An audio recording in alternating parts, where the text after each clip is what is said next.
مفتی طارق مسعود special. عرب بڑے عجیب قوم تھے. اللہ نے اپنے حبیب صلی اللہ علیہ وسلم کو عربوں میں ایسے ہی نہیں بھیج دیا، کیونکہ اللہ جانتے تھے یہ جتنے بھی برے ہیں یہ ٹھیک ہو گئے نا تو ان سے زیادہ ٹھیک بھی پھر کوئی نہیں ہو سکتا. ابھی آپ کو ابھی مدینہ کا واقعہ سناؤں میں. ہم مسجد نبوی صلی اللہ علیہ وسلم میں بیٹھے ہوئے تھے تو میرے شیخ استاذ بھی میں ان کے ساتھ تھا، تو ہم عصر سے پہلے وہاں جا کے نا جو قدیم مسجد نبی جو اوریجنل نبی کے دور میں تھی وہ کوشش ہوتی ہے وہاں جا کے بیٹھنے کی، تو وہاں بیٹھے ہوئے تھے.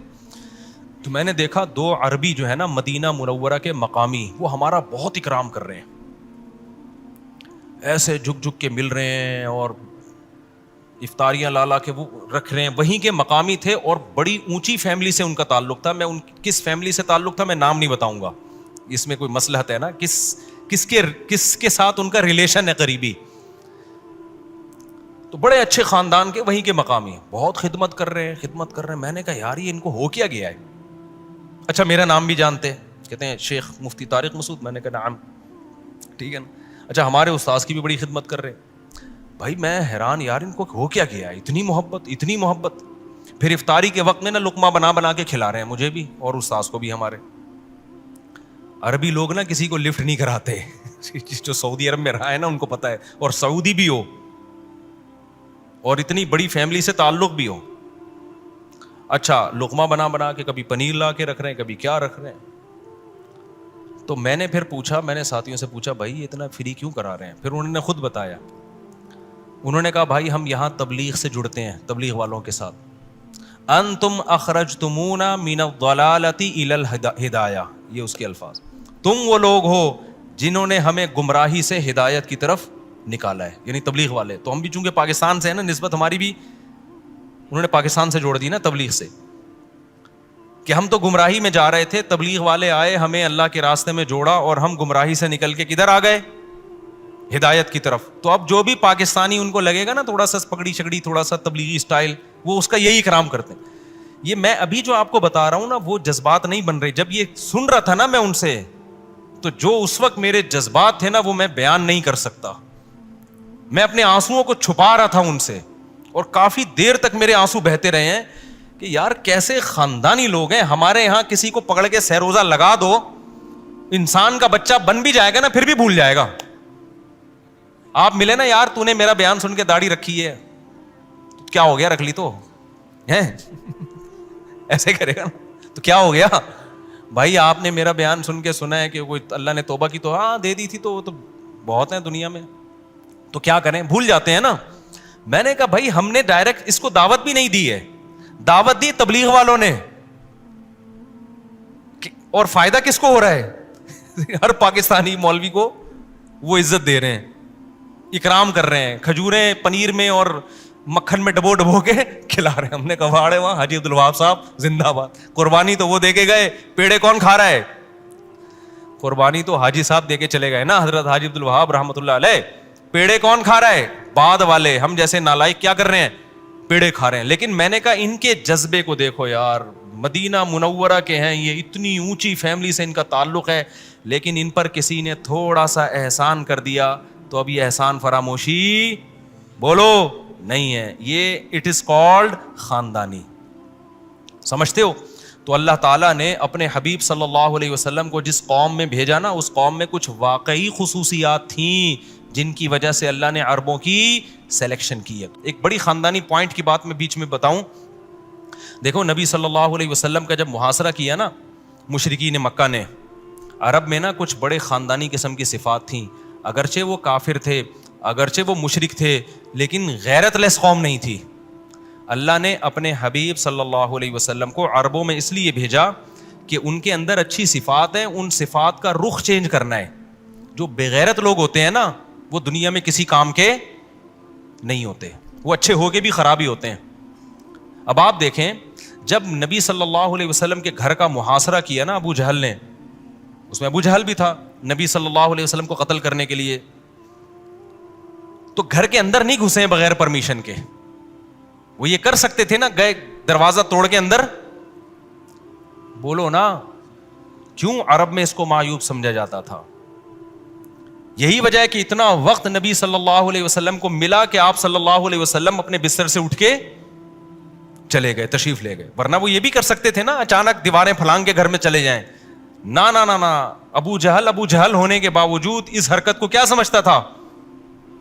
غیر اخلاقی. آج کتنے لوگ ہیں دین کا لیبل لگا کے لوگوں کے گھروں میں گھستے ہیں اور انہی کی عورتوں کو جھانکا تاکی کرنا شروع کر دیتے ہیں, انہی کے گھر سے چوریاں کرتے ہیں, انہی کے گھر سے خیانت کرتے ہیں. تو یہ غیر اخلاقی حرکتیں ہیں. خیر, تو یہ آیت یاد کر لیں, ارضیتم بالحیات الدنیا من الآخرہ فما متاع الحیات الدنیا فی الآخرۃ الا قلیل. یہ پوری آیت یاد کر لیں.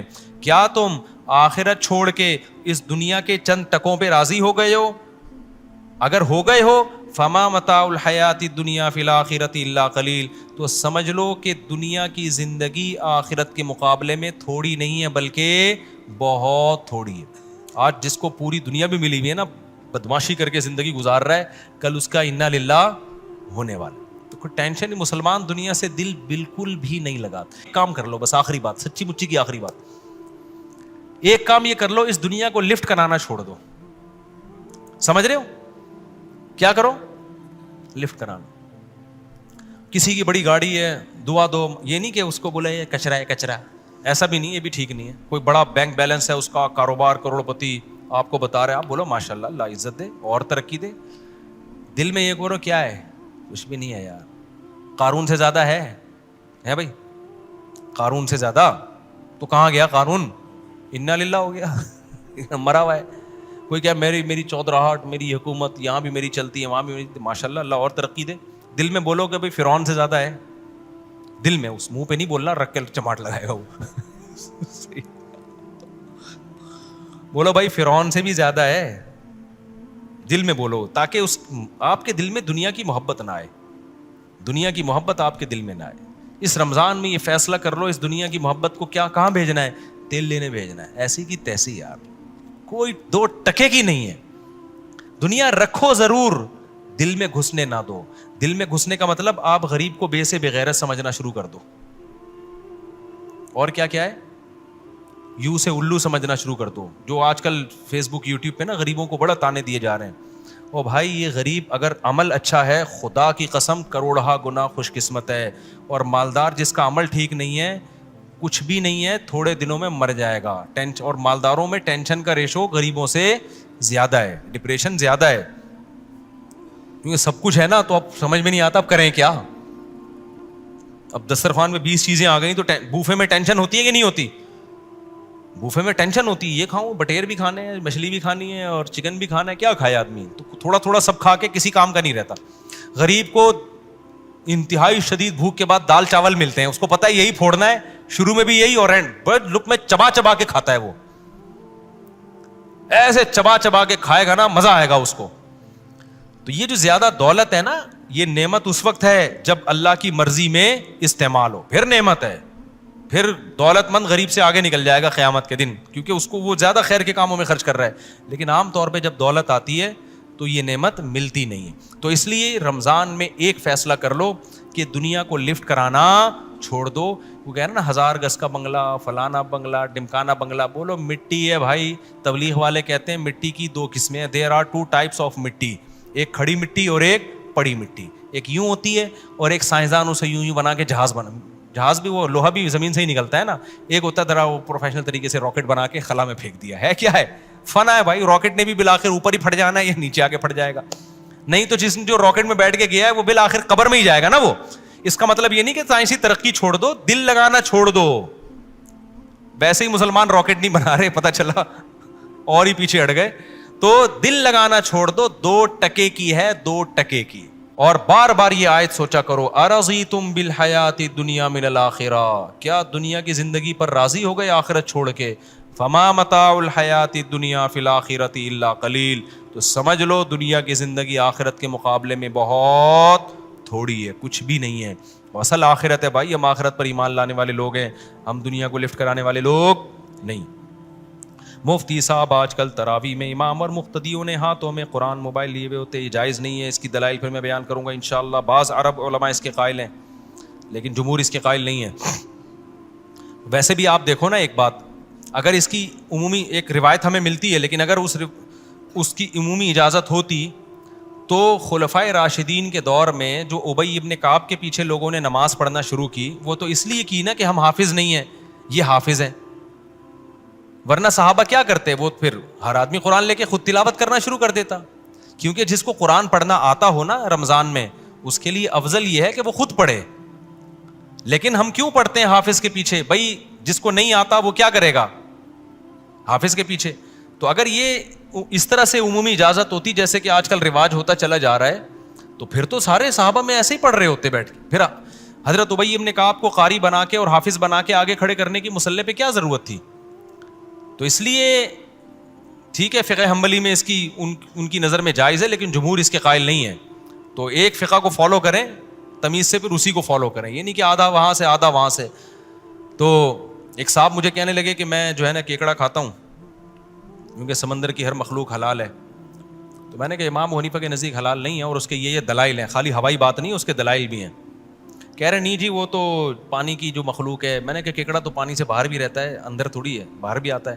انہوں نے کہا نہیں وہ ان کے نزدیک جائز ہے. وہ قرآن کی آیت پیش کی, میں نے اس کے جواب دیے لیکن ان کی کھوپڑی میں نہیں آئے. میں نے کہا پھر مگرمچھ بھی کھاؤ. کہہ رہے کیوں مگرمچھ کیوں؟ میں نے کہا مگرمچھ بھی پانی میں بھی رہتا ہے, پانی سے باہر بھی آتا ہے. جو کیکڑے کے حلال ہونے کے دلائل ہیں وہی دلائل کس کے ہیں؟ مگرمچھ کے. وہاں ایک دم کھوپڑی گھومنا شروع ہو جاتی ہے. اس کا مطلب آپ کا مقصد دلائل کو فالو کرنا نہیں ہے, آپ کا کیکڑا کھانے کا دل چاہ رہا ہے, سوپ پینے کا دل چاہ رہا ہے, تو کبھی شافی بن جاتا ہے, کبھی مالکی بن جاتا ہے, کبھی اہل حدیث بن جاتا ہے, کبھی کیا بن جاتا ہے. دلائل کی بات کرنی ہے تو پھر پورے دلائل کو فالو کرو. مگرمچھ بھی پھر حلال ہونا چاہیے. تو ابو حنیفہ کا موقف جو ہے نا بہت ہی خاندانی موقف ہے. امام ابو حنیفہ کے دلائل میں پتہ ہے کیا ہوتا ہے, پہلی دفعہ میں سمجھ میں نہیں آتے, وہ لگتا ہے قرآن حدیث کے خلاف ہے, لیکن جب آپ ڈیپ میں جاؤ گے نا تو لگتا ہے کہ ابو حنیفہ نے جو بات کی ہے نا بہت سوچ سمجھ کے کی ہے, جلد بازی میں فتویٰ نہیں دیا انہوں نے. سمجھتا ہے کہ نہیں سمجھتا ہے. اسی وجہ سے آدھی سے زیادہ امت نے ابو حنیفہ کو فالو کیا ہے. تو ہمارے نزدیک سمندر کی صرف مچھلی حلال ہے, اور دلیل اس کی حدیث ہے احلت لنا میتتان السمک والجراد, ہمارے لیے دو مردار حلال ہیں, ایک مچھلی اور ایک ٹڈی. اس کے علاوہ سارے مردار کیا ہیں؟ حدیث سے صاف پتہ چلتا ہے کیا ہیں, باقی سارے مردار حرام ہیں. تو مچھلی بھی مردار ہی ہے نا, ذبح کیے بغیر نکلتی ہے, تو سارے ایسے ہی ہیں. سمندر کی مخلوق کو ذبح تھوڑی کیا جاتا ہے. تو اس لیے سمندر اور پانی کی مخلوق میں مچھلی حلال ہے. باقی امام شافعی ہمارے لیے قابل احترام ہے, ان کے اپنے دلائل ہیں, کوئی اس کو فالو کرتا ہے تو پھر پورا فالو کرے, پھر ہر چیز میں امام شافعی کو فالو کرے, آدھا تیتر آدھا بٹیر نہ بنے. وہ یہ کیکڑا کھانے کے لیے شافعی بنتا ہے, اور جب امام شافعی کہتے ہیں بغیر ولی کے نکاح نہیں ہوتا تو یہاں حنفی بن جاتا ہے. یہ لڑکی پھنسائی بھی ہے, بغیر ولی کے نکاح کر کے نکل لیا کہ ابو حنیفہ کے نزدیک ہو جاتا ہے. تو یہ ڈرامے بازی ٹھیک نہیں ہے. ایک فقہ کو فالو کریں تو پراپر وے میں. جو لوگ کہتے ہیں سعودی عرب میں ایسا ہوتا ہے, سعودی عرب میں تو پھر بن باز کا فتویٰ ہے, لوگ کہتے ہیں ہم سعودی عرب کے علماء کو فالو کرتے ہیں, سعودی عرب کے علماء کہتے ہیں ایسے ویسے, بہت سے مسائل بتا رہے ہوتے ہیں. میں کہتا ہوں یار تم یہاں تو فقہ حنفی رائج ہے, تم سعودی عرب کے علماء کو کیوں فالو کر رہے ہو؟ کہہ رہے ہیں وہ قرآن حدیث زیادہ سمجھتے ہیں. میں نے کہا اچھا, شیخ بن باز جو تھے سعودی عرب کے مفتی اعظم, ان کا فتویٰ تھا ایک نماز جان کر چھوڑ دے گا نا, جان کر کافر ہو جائے گا, اس کا نکاح ختم ہو جائے گا, بغیر توبہ کے مر گیا تو مسلمانوں کے قبرستان میں دفن نہیں کیا جائے گا. یہاں وہ حنفی بن جاتے ہیں. کہہ رہے ہیں بہت شدت ہے اس میں. تو نہ تم سعودی ہو نہ تم پاکستانی ہو, تم خواہشات کے کیا ہو؟ غلام ہو. خواہشات کو فالو کر رہے ہو. تمیز سے ایک فقہ کو فالو کریں, دوسرے پہ طنز نہ کریں. وہ بھی مسلمان ہیں, ان کے جو جتنی اللہ نے ان کو سمجھ دی اس حساب سے انہوں نے فتویٰ دیا. تو یہ شریعت کا حکم ہے کہ انتظام کو برقرار رکھنا پڑے گا, اور وہ اس کے بغیر پاسبل نہیں ہے, ممکن نہیں ہے. اس پہ پھر میں کبھی تفصیل سے بعد میں کروں گا انشاءاللہ. صلو علی الحبیب. آج میں نے اسپیڈ بہت جلدی بڑھائی ہے, لیکن قرآن کی ان آیتوں کو ہم نے کور نہیں کیا, زیادہ تمہید میں وقت گزر گیا ہے. کل سے میں انشاءاللہ کوشش کروں گا کہ جو قرآن کے مضامین ہیں نا, تمہید سے ہٹ کر ڈائریکٹ ان مضامین کو فوکس کروں,